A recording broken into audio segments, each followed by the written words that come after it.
Hello and welcome. I'm Jared Karen with your Foundation Nursing Leadership Team.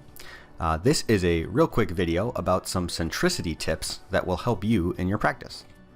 So the first thing we'll review is counseling patients not to start smoking. This is pretty specific to our pediatric population. So a quick overview of this feature. Number one, what is it? Well, you're going to see a new prompt and a checkbox in the pediatric vital signs form.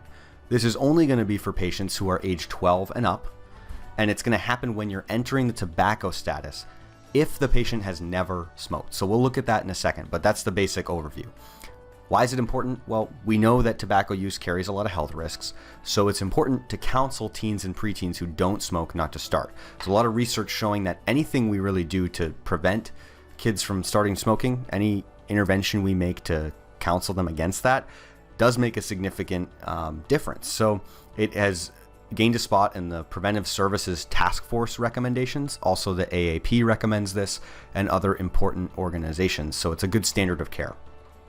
So how do we do it? What's it going to look like? Well, here's the form that you're all familiar with when you're entering the smoking status of the patient. If you click on Never Smoker, you'll see this red text show up that says counseled not to start next to number 2 there, and a checkbox.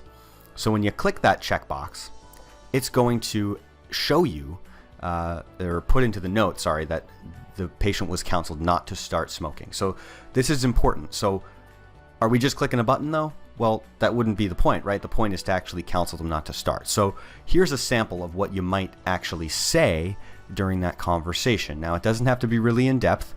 The research shows that even just a simple discussion can have a really big effect on kids. So we're not going to say that you're going to have this long discussion. The provider will probably have a similar discussion. So just get the conversation started. Make a brief, clear statement advising the patient against beginning to use tobacco. Secondly, you might want to emphasize some adverse effects. So some options that tend to resonate with teens in particular are that it hurts their athletic performance.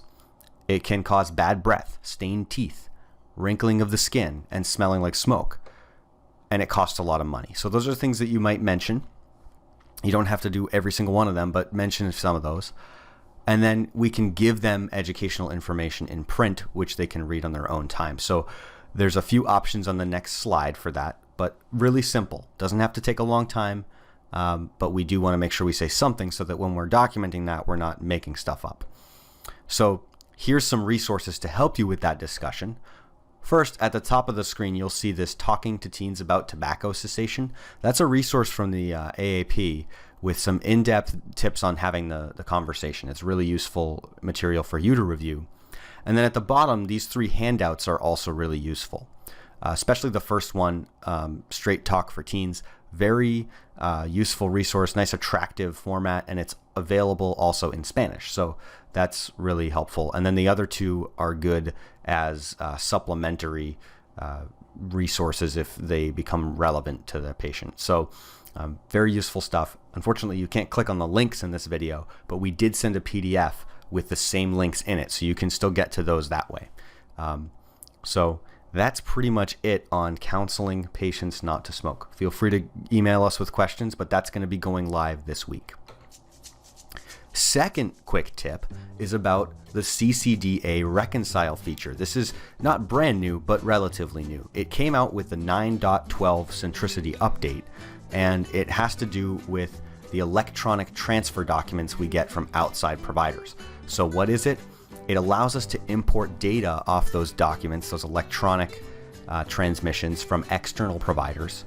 And basically what happens is there's a button on the vital signs form for all patients, regardless of age, that turns yellow if there's data available to pull into the chart.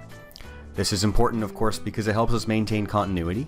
And it's also something that we are evaluated on for meaningful use. We have to have the ability to do this and demonstrate that we're doing it. So unfortunately, there's been some technical issues with it. So you may have noticed that some of the data comes over in a kind of a funky format. And so it might not be most useful clinically. So here's what we're going to do. In here, you're going to see, this is your rooming notes form. Pretty straightforward. The button in the bottom right corner turns yellow. If it's yellow, please click on it. So yellow equals a click. Then it's going to open a window that looks like this. And the only thing we really have to do for meaningful use is click this Mark Reviewed button. And that's important because, again, some of the data is not going to really pull into the chart in a way that's useful, especially on the medication list. So there may be useful information here. If it is, feel free to pull it into the chart. If you don't find it useful, it doesn't necessarily have to be. We do want to click Mark Reviewed. So click on the yellow button, click Mark Reviewed, and then you can go back to what you were doing.